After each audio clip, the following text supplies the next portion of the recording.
When I was 9 years old, with my untrained speech impediment and trembling hands, I recited a Shel Silverstein poem to a panel of 3 judges for my 4th grade UIL prose and poetry event. I stumbled frequently and I subconsciously avoided eye contact the entire time. Needless to say, I didn't place, not even earning an alternate spot. But when I returned 3 years later, I took home a pretty bright blue first place ribbon. And this past summer, I placed 7th in the HOSA prepared speaking category on the international level.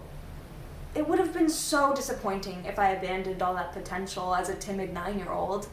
There's nothing worse than wasted potential.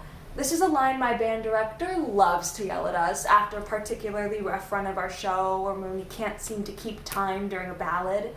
And well, I used to brush it off with a frustrated grumble. As each year passed, I found this sentence carried more and more weight. Because it's true. There's nothing more infuriating than falling short when you know you could have done so much better. That's the feeling that fuels your tears after you bomb an audition or score poor marks on an exam you spent all week studying for. That's how I felt in 8th grade. Having won UIL the year prior, I returned with a little too much confidence, only to not make it past prelims. And I could have quit there, cut my losses, and given up on public speaking, but instead, I worked to refine my speaking skills.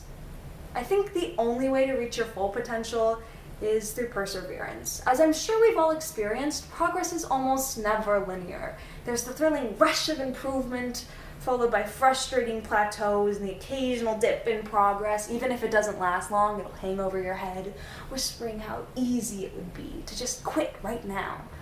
I think that's why sometimes potential can feel like a backhanded compliment. It's like they're telling me, you have endless possibilities. You could go so far, yet here you are, in front of me, stagnant. And I looked at potential like that for a long time. What am I doing wrong? Why do I have to tuck away this energy for later when I could be using it now? Why can't I be the best now? And as juvenile as that thought process was, I clung to it. Really, I only changed my mind about a couple months ago during a physics lecture. And not to turn this into a lecture, but hopefully by now we've all learned that energy cannot be created nor destroyed. But you can add energy to a system by increasing the mass or height of an object. So, for me, and for many others, we can't be the best now, because we need to maximize the energy. Whether that be through resources or education, we have to climb a little higher, or gain a little more mass, but when the time comes and we've maximized the energy in our system, and we push into motion, we'll accelerate, boosted by all the potential we're told we have. Unlocking your potential isn't as easy as twisting a key and turning a knob. Sometimes your door is boarded up and you don't have the tools to break it down right now, and your future feels so out of grasp, and you have to try all the keys before you find the right one that fits.